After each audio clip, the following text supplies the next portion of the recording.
नमस्कार दोस्तों, आपके अपने चैनल अनुष्ठान क्लास में आप सभी का बहुत बहुत स्वागत है। हम सभी आज से स्टार्ट करेंगे बीपीएससी टीआरई 4.0 के लिए ज्योग्राफी की क्लासेस। और आपको यहाँ पे विषय सूची के हिसाब से एचसीईआरटी और एससीईआरटी की कंप्लीट थ्योरी करवाई जाएगी, कॉन्सेप्ट बताया जाएगा और साथ में शॉर्ट ट्रिक भी बताए जाएंगे। ठीक है, तो आइए हम विषय सूची में आप देखेंगे। विषय सूची पहले देखेंगे क्लास 6 के लिए द अर्थ और हैबिटेट। तो विषय सूची में आपने देखा सौरमंडल पहला चैप्टर है, सौरमंडल में पृथ्वी। दूसरा चैप्टर ग्लोब एवं अक्षांश देशांतर है। तीसरा चैप्टर पृथ्वी की गतियाँ। चौथा मानचित्र है। पाँचवां पृथ्वी के प्रमुख परिमंडल हैं। छठा पृथ्वी के प्रमुख स्थल रूप हैं। सातवां हमारा देश भारत है। और आठवां भारत जलवायु, वनस्पति तथा वन प्राणी है। तो इन्हीं को हमें क्रम से अच्छे से थ्योरेटिकल रूप में, कॉन्सेप्चुअल रूप में पढ़ना है। ठीक है, तो आइए हम स्टार्ट करते हैं दूसरे चैप्टर से कि ग्लोब, अक्षांश और देशांतर जिसका नाम है। तो इसमें अलग अलग चीज़ देखेंगे। ग्लोब क्या है, अक्षांश क्या है, देशांतर क्या है। यहाँ आप चित्र में देख रहे हैं कि ये आपका ग्लोब बना है, ये आपका पूरा ग्लोब बना है। ठीक है, और यहाँ पे पृथ्वी टिकी हुई है। तो पृथ्वी टिकी हुई है तो यहाँ पे हम ये मानेंगे किसी काल्पनिक स्थिति में रुकी है। तो पृथ्वी का तल जिस पर टिका होगा उसे हम क्या बोलेंगे, अक्ष बोलेंगे। ठीक है, तो हम स्टार्ट करते हैं। पहली चीज़ है, पहला क्वेश्चन ये बनता है कि आंसर ये है कि पृथ्वी गोलाकार नहीं होती है। ठीक है, हमारी पृथ्वी गोलाकार नहीं होती है। तो ये कथन और निष्कर्ष के रूप में भी दे सकते हैं। तो पृथ्वी गोलाकार नहीं होगी। पहली चीज़ क्या होगा कि उत्तरी एवं दक्षिणी ध्रुव पर थोड़ी चपटी होगी तथा मध्य में थोड़ी उभरी हुई होगी। तो सबसे पहले हम उत्तरी ध्रुव और दक्षिणी ध्रुव समझते हैं। ये ऊपर वाला भाग उत्तरी ध्रुव है और नीचे वाला भाग क्या है, दक्षिणी ध्रुव है। ठीक है, इतनी बात आपको क्लियर हो गई होगी। और दोनों तरफ देखेंगे तो उत्तरी ध्रुव और दक्षिणी ध्रुव पर ही यहाँ पर पृथ्वी क्या होती है, पृथ्वी पूरी तरह से चपटी है। ठीक है, यानी उत्तरी ध्रुव और दक्षिणी ध्रुव पर चपटी है। मध्य में क्या है, मध्य में ये आप देख रहे हैं उभरा हुआ भाग दिख रहा है। तो आपको ग्लोब में पृथ्वी समझ में आ गई होगी। अब आगे हम चलते हैं कि अक्ष की बात करते हैं। आप देखेंगे कि ये पृथ्वी एक काल्पनिक सुई के रूप में झुकी, एक काल्पनिक सुई माना गया है कि उस सुई पर ये झुकी हुई स्थिति में होती है। तो उसे हम क्या कहेंगे, अक्ष कह देंगे। ठीक है, अब देखिए ग्लोब पर दो बिंदु दिख रहे होंगे। ग्लोब पर जो दो बिंदु दिख रहे हैं, एक उत्तरी ध्रुव दिख रहा है और दूसरा दक्षिणी ध्रुव। यहीं से क्या होती है, सुई आपकी गुजरती हुई मानी गई है। ठीक है, तो एक को उत्तर कहेंगे, एक दक्षिणी ध्रुव कहेंगे। यानी जो सुई मानी काल्पनिक सुई है या काल्पनिक अक्ष है, वो हमेशा उत्तर और दक्षिण से होकर गुजरेगी। ग्लोब को इस सुई के चारों ओर पृथ्वी की भांति पश्चिम से पूर्व घुमाया जाता है। यानी पृथ्वी आपकी जो घूमती है वो हमेशा पश्चिम से पूर्व की ओर क्या करती है, घूमती रहती है। ठीक है, लेकिन याद रखें कि इसमें दोनों में अंतर है। पृथ्वी में वास्तव में कोई भी सुई नहीं है, उसे केवल एक काल्पनिक रेखा माना गया है, उस सुई को काल्पनिक रेखा। और यह माना जाता है कि अक्ष के चारों ओर पृथ्वी घूमती रहती है। इतनी बात आपको क्लियर हो गई होगी। इसके साथ कुछ अन्य काल्पनिक रेखाएं भी होती हैं। जैसे एक अन्य काल्पनिक रेखा है जो ग्लोब को क्या करती है, इस ग्लोब को दो बराबर भागों में बांटेगी। ठीक है, कौन कौन से भाग में। पहली चीज, वह काल्पनिक रेखा कौन है, ये आप देख रहे हैं 0 डिग्री। ठीक है, ये काल्पनिक रेखा है जो जिसे हम विषुवत वृत्त कहते हैं और यह ग्लोब को दो भागों में बांटती है। ठीक है, और दोनों भाग में पहले भाग को क्या बोलेंगे, जो पृथ्वी के उत्तर में होगा उसको उत्तरी गोलार्ध बोल दिया और जो पृथ्वी के दक्षिण में होगा उसको दक्षिणी गोलार्ध बोला जा रहा है। इतनी बात आपको समझ में आ गई। यानी विषुवत रेखा ग्लोब को दक्षिणी, उत्तरी गोलार्ध और दक्षिणी गोलार्ध के रूप में बांट देती है। ठीक है, गोलार्ध का मतलब आधा भाग, ऊपर वाला उत्तरी गोलार्ध होगा, नीचे वाला दक्षिणी गोलार्ध। ठीक है, इस प्रकार विषुवत वृत्त पृथ्वी पर एक काल्पनिक वृत्त बनाती है। यह पृथ्वी पर विभिन्न स्थानों की स्थिति बताने का महत्वपूर्ण संदर्भ है। लेकिन ये विषुवत वृत्त बताएगा क्या, अब ये बताएगा पृथ्वी पर विभिन्न स्थानों की स्थिति के बारे में बताता है। ठीक है, समझ में आ गया। अब बात करें विषुवत वृत्त से ध्रुवों तक स्थित सभी समांतर वृत्तों को अक्षांश या समांतर रेखाएं कहते हैं। अब इस विषुवत वृत्त के समानांतर जितने भी वृत्त खींचेंगे, ये जितने वृत्त हैं, ये सारे वृत्त, इन्हीं को हम कहेंगे अक्षांश, जो कि पश्चिम से पूर्व की ओर फैला होता है, पूर्व से पश्चिम की ओर फैला होता है। इतनी बात आपको समझ में आ गई होगी, ठीक है। और अक्षांशों को नापा किस में जाएगा? अक्षांशों को अंश में मापा जाता है। तो इतनी छोटी छोटी चीज़ें आपको याद रखनी है, ठीक है। तो अगर अक्षांशों को अंश में नापेंगे तो विषुवत वृत्त को कौन सा अंश देंगे? विषुवत वृत्त को 0 अंश बोलेंगे, 0 अंश के रूप में दर्शाएंगे, ठीक है। क्योंकि विषुवत वृत्त के दोनों तरफ ध्रुवों के बीच की जो दूरी है पृथ्वी की चारों वृत्त का 1/4 है। अतः इसका परिमाप होगा 360 अंश या 1/4, ठीक है। यहाँ पे ध्यान देने योग्य बातें हैं कि विषुवत वृत्त से दोनों तरफ ध्रुव के बीच की दूरी पृथ्वी के चारों ओर वृत्त का 1/4 है। 1/4 का मतलब 360 अंश का कोण बना रही है, यानी प्रत्येक भाग में 90 अंश का भाग बनेगा। यानी 90 अंश उत्तरी अक्षांश उत्तर ध्रुव को दर्शाएगा और 90 अंश दक्षिणी अक्षांश दक्षिणी ध्रुव को दर्शाएगा, ठीक है। तो यानी उत्तरी अक्षांश का मिल गया कि उत्तरी अक्षांश का जो कोण होगा 90 डिग्री होगा और दक्षिणी अक्षांश का जो कोण होगा वो भी क्या होगा? 90 डिग्री होगा, ठीक है। इसलिए प्रत्येक अक्षांश के मान के साथ उसकी दिशा यानी उत्तर या दक्षिण को भी लिखा जाता है। इसे समानता ऊ करके लिखते हैं और दा करके लिखते हैं।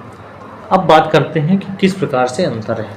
जैसे अगर हम महाराष्ट्र में चंद्रपुर एवं ब्राज़ील के दक्षिण अमेरिका में बेलो होरिजोन की बात करें तो दोनों एक ही अक्षांश 20 अंश पर स्थित हैं, लेकिन चंद्रपुर विषुवत वृत्त के उत्तर में 20 अंश स्थित है और बेलो होरिजोन विषुवत वृत्त के 20 अंश दक्षिण में स्थित है।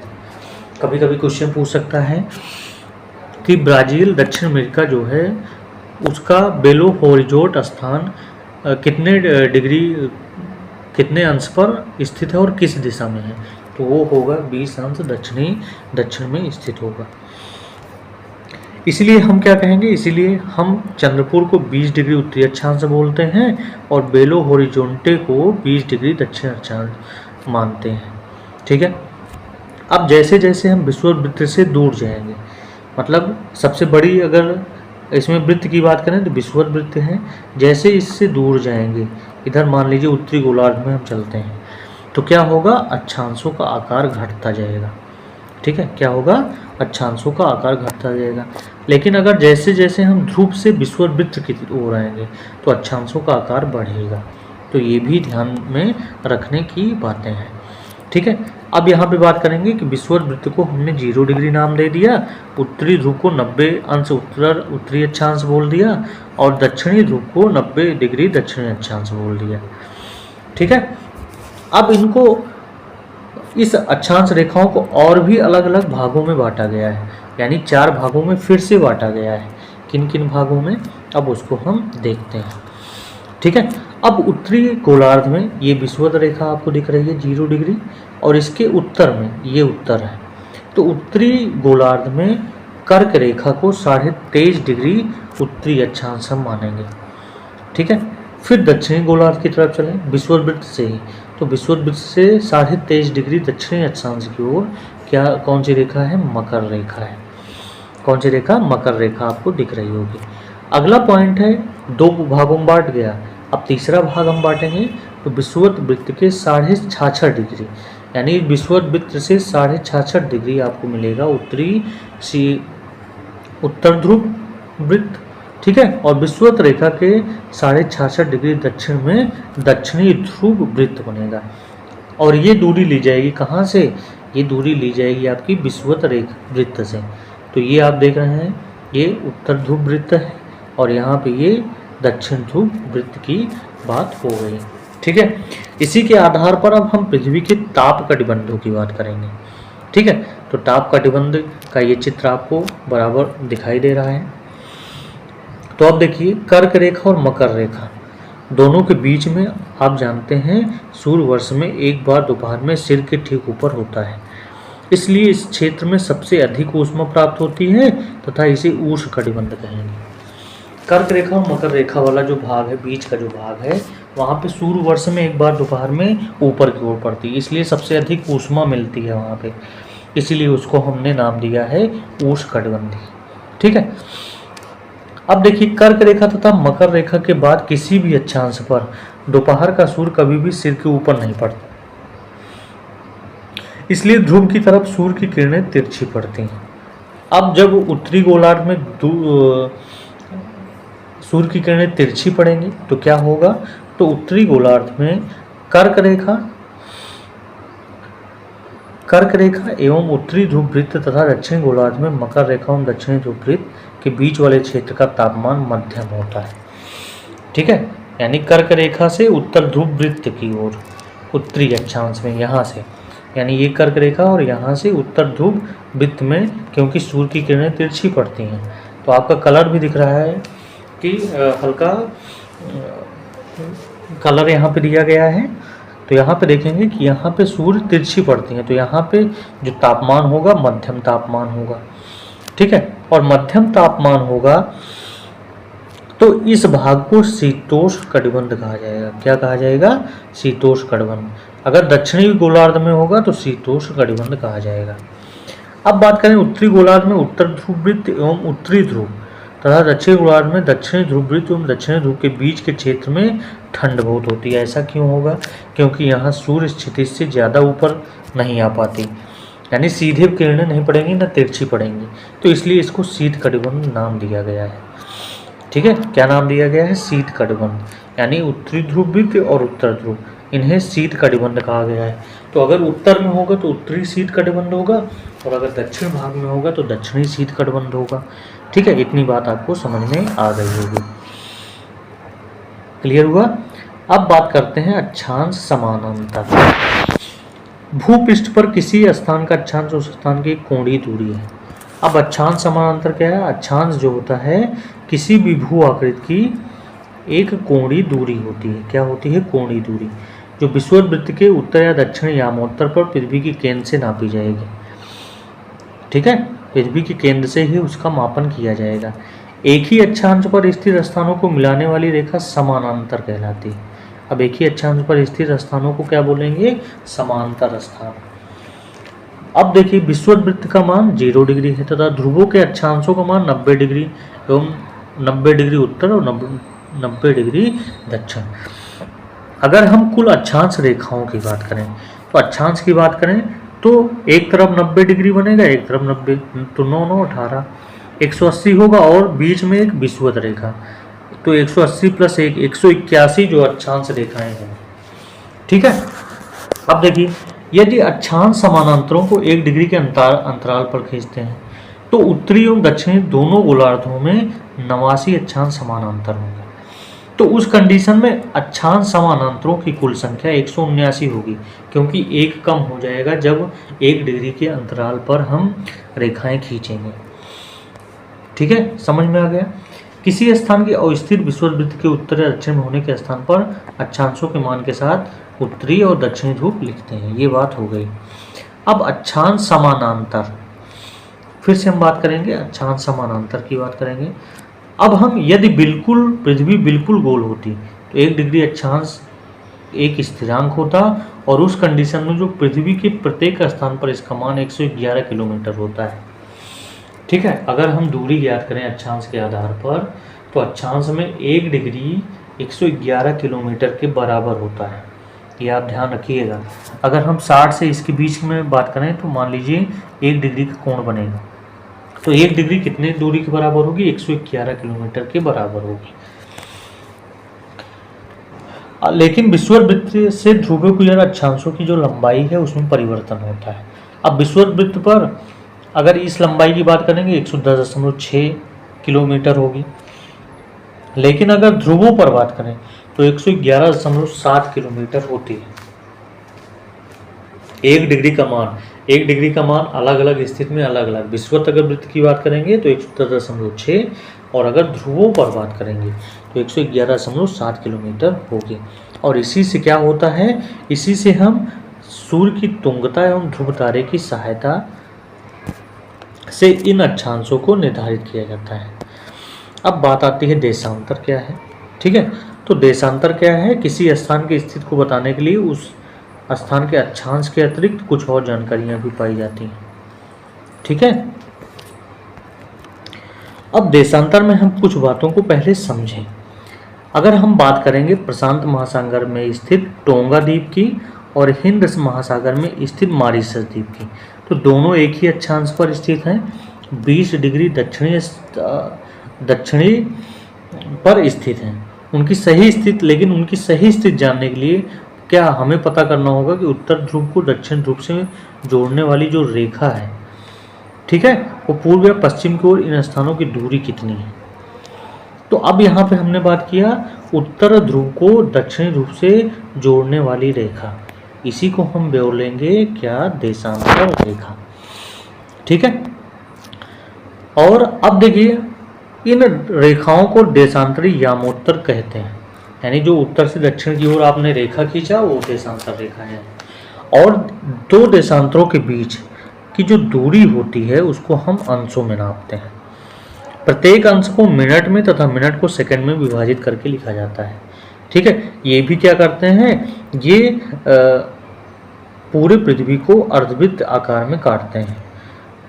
तो उस कंडीशन में उनके बीच की जो दूरी है ध्रुवों की तरफ बढ़ने पर घट जाती है, लेकिन ध्रुवों पर क्या हो जाती है? शून्य हो जाती है। यानी देशांतर रेखाएं जो हैं उनको अगर ध्रुवों पर मापेंगे तो उनकी स्थिति शून्य होगी, यानी उनके बीच की दूरी शून्य होगी। तो वहीं पर तो ध्रुव पर ही, इसका मतलब ध्रुव पर क्या होगा? जितनी देशांतर यामोत्तर रेखाएं हैं वो ध्रुव पर मिलेंगी।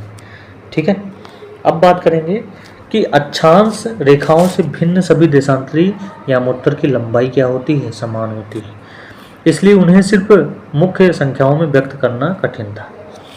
तो सभी देशों ने क्या किया? अब देशांतर रेखाओं के क्योंकि उसे व्यक्त करना कठिन है, तो सभी देशों ने ग्रीनविच स्थान पर जो ब्रिटिश राजकीय वेधशाला स्थित है उससे गुजरने वाली यामोत्तर से पूर्व और पश्चिम की ओर गिनती शुरू की जाए। ठीक है, तो इस डिग्री को जहाँ से उसने गिनना शुरू किया उसको माना ग्रीनविच स्थान, और ये ब्रिटिश राजकीय वेधशाला है। ठीक है, और इसका मान देशांतर में 0 डिग्री दिया गया। अब 0 डिग्री से पूर्व में 180 डिग्री पूर्व काउंट किया गया और पश्चिम में 180 अंश काउंट किया गया। इसका मतलब है टोटल 360 डिग्री देशांतर रेखाओं को काउंट कर लिया गया। ठीक है, अब देखिए 180 डिग्री यामोत्तर मिलकर पृथ्वी को 2 समान भागों में बांटती है, इसलिए किसी स्थान के देशांतर के आगे पूर्व के लिए पूर्व लिखते हैं और पश्चिम के लिए पू लिखते हैं, यानी 180 डिग्री पूर्व 180 डिग्री पश्चिम यामोत्तर एक ही रेखा में स्थित है। अब यहाँ पे आपने देखा कि यामोत्तर के बीच की दूरी विषुवत वृत्त पर अधिकतम 113.3 किलोमीटर है, ध्रुवों पर न्यूनतम 0 किलोमीटर है, यानी 1 डिग्री का जो मान होगा 111.3 किलोमीटर होगा, और ध्रुवों पर इसका मान 1 डिग्री का मान 0 किलोमीटर होगा। और मध्य की बात करें तो मध्य में 45 डिग्री बनता है, तो उस पर 79 किलोमीटर की दूरी को हम मानेंगे। ठीक है, और कुल अगर काउंट कर लें तो कुल रेखाएं जो होंगी, देशांतर रेखाएं जो होंगी 360 होंगी, 180 डिग्री पूर्व वाली और 180 डिग्री पश्चिम की। अब यहाँ पे स्थान दिया गया है कि कहाँ से हम मापते हैं, तो ये आपका ग्रीनविच स्थान है जो ब्रिटिश में स्थित है। ठीक है, इसके आप पश्चिम में देखेंगे आपका हिंद महासागर, चीन आपका मिलेगा, भारत मिलेगा, ठीक है, अफ्रीका मिलेगा, सभी आपको कॉन्टिनेंट मिलेंगे। और अगर इसके पूर्व में बात करें ग्रीनविच के पूर्व में, तो आपको उत्तरी अमेरिका, दक्षिण अमेरिका, ग्रीनलैंड, ठीक है, ये सारी चीज़ें आपको मिलेंगी। तो आप देखेंगे यहाँ पे ये जो रेड में जा रही है यही आपकी है क्या? ग्रीनविच रेखा। ठीक है, और ग्रीनविच से जो भारत की टाइम में जो अंतर होता है 5.5 का अंतर होता है। ठीक है, 5.5 घंटे का क्या होता है? अंतर होता है। यहाँ पे अलग अलग प्लस करके दिया गया है। तो अगर चीन की बात करें तो चीन ग्रीनविच से चीन के समय का जो अंतर है 8 घंटे का अंतर होता है चीन से, और ग्रीनविच के बीच में जो समय पड़ेगा उसमें 8 घंटे का अंतर होगा। तो यहाँ पे +8 +5 ऐसे करके लिखा गया है, तो वो आपके टाइम को बताएगा कि कितना टाइम में डिफरेंस होगा। ठीक है, यहाँ पे अटलांटिक महासागर भी देख रहे हैं, प्रशांत महासागर देख रहे हैं, तो -10 अगर दिखा रहा है तो ग्रीनविच से -10 डिग्री। ठीक है, तो इसका मतलब -10 घंटे ग्रीनविच टाइम से कम टाइम लगेगा। तो ये चीज़ें आपको ध्यान में रखने वाली बात है। अब देशांतर और समय की बात करें तो देशांतर से ही हम समय का मापन भी होता है। समय को मापने का सबसे अच्छा साधन पृथ्वी है। पृथ्वी चंद्रमा एवं ग्रहों की गति है। ठीक है, सूर्योदय एवं सूर्यास्त प्रतिदिन होता है, अतः स्वाभाविक ही है कि पूरे विश्व में समय निर्धारण का सबसे अच्छा साधन कौन सा है? यही सूर्योदय एवं सूर्यास्त। अब स्थानीय समय का अनुमान सूर्य के द्वारा बनने वाली परछाई से लगाया जाता है। दोपहर में सबसे छोटी एवं सूर्योदय, ठीक है, दोपहर में सबसे छोटी होती है परछाई, सूर्योदय तथा सूर्यास्त के समय सबसे लंबी परछाई होती है। ठीक है, ग्रीनविच पर स्थित प्रमुख यामोत्तर पर सूर्य जिस समय आकाश के सबसे ऊंचे बिंदु पर होगा उस समय यामोत्तर पर स्थित सभी स्थानों पर क्या होगी? दोपहर होगी। ठीक है, अगर आकाश के सबसे ऊंचे बिंदु पर होगा तो उस समय सभी स्थानों पर दोपहर होगी। अब देखेंगे पृथ्वी पश्चिम से पूर्व की ओर क्या करती है? पश्चिम से पूर्व चक्कर लगाती है। ये भी ध्यान रखिए, पृथ्वी हमेशा पश्चिम से पूर्व की ओर चक्कर लगाती है। ठीक है, साथ में जो ग्रीनविच के पूर्व में है उनका समय ग्रीनविच समय से आगे होगा तथा जो पश्चिम में है उनका समय पीछे होगा। तो समय के अंतर की दर की गणना निम्नलिखित विधि से की जाती है। ठीक है, कैसे काउंट करेंगे तो आप देखते हैं कि पृथ्वी लगभग 24 घंटे क्या करती है? अपने अक्ष पर 360 डिग्री घूमती है। ठीक है, तो यानी अगर हम 360 को 24 से भाग कर दें तो कितना डिग्री होगा? 15 डिग्री होगा। ठीक है, यानी 1 घंटे में क्या होगा? 1 घंटे में 15 डिग्री घूमेगी और 4 मिनट में 1 डिग्री घूम जाएगी। इस प्रकार जब ग्रीनविच में दोपहर के 12 बजते हैं तब ग्रीनविच से 15 डिग्री पूर्व में समय होगा कितना? अगर ग्रीनविच में दोपहर के 12 बजे हैं, ठीक है, तो ग्रीनविच से 15 डिग्री पूर्व में समय होगा। अगर 15 को 4 से क्या कर दें? गुणा कर दें तो 15 चौका 60 मिनट, यानी ग्रीनविच के समय से 1 घंटे आगे होगा। आगे होगा तो आपने ग्रीनविच पे 12 बजे बताया है, तो वहाँ पर कितना समय होगा? वहाँ पर 1 बजेगा। लेकिन अगर ग्रीनविच से पश्चिम की ओर बात करें कि मान लीजिए 1 घंटा पीछे होगा, यानी वहाँ सुबह 11 बजे होंगे। इस प्रकार जब ग्रीनविच पर दोपहर के 12 बजे होंगे तो उस समय 180 डिग्री पर मध्य क्या होगी? मध्य रात होगी। तो आपको काउंट करना पता हो गया। अब हम मानक समय मानते क्यों हैं? तो अलग अलग यामोत्तर पर स्थित स्थानों के स्थानीय समय में अंतर होता है। उदाहरण के लिए बहुत से देशांतरों से होकर गुजरने वाली रेलगाड़ियों के समय सारणी तैयार करना कठिन होगा। भारत में गुजरात के द्वारका तथा असम के डिब्रूगढ़ के स्थानीय समय में 1 घंटा 45 मिनट का अंतर है। ये भी आप ध्यान रखिएगा कि गुजरात के द्वारका और असम के डिब्रूगढ़ के स्थानीय समय में लगभग 1 घंटा 45 मिनट का अंतर होता है। ठीक है, इसलिए देश के मध्य भाग से होकर गुजरने वाले किसी यामोत्तर का स्थानीय समय को देश का मानक समय माना जाएगा। अब भारत देश के लिए जो मानक समय माना गया है वो 82.5 डिग्री पूर्व, यानी 82 डिग्री 30 मिनट पूर्व को मानक यामोत्तर माना गया है। ठीक है, तो इस आधार पे हम यहाँ पे काउंट करेंगे। इसी आधार पर रूस में 11 मानक समय बनाए गए हैं और सबसे ज़्यादा रूस में ही मानक समय है। ठीक है, पृथ्वी को 1-1 घंटे वाले 24 समय क्षेत्रों में बांटा गया है। इस प्रकार प्रत्येक समय क्षेत्र 15 डिग्री समान देशांतर तक के क्षेत्र को क्या करता है? घेरता है। तो इस तरह आपका अक्षांश और देशांतर वाला टॉपिक खत्म हो गया।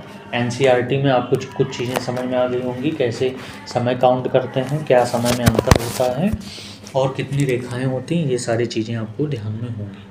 इस तरह से आपका एनसीईआरटी का पोर्शन यहाँ पे कंप्लीट होता है।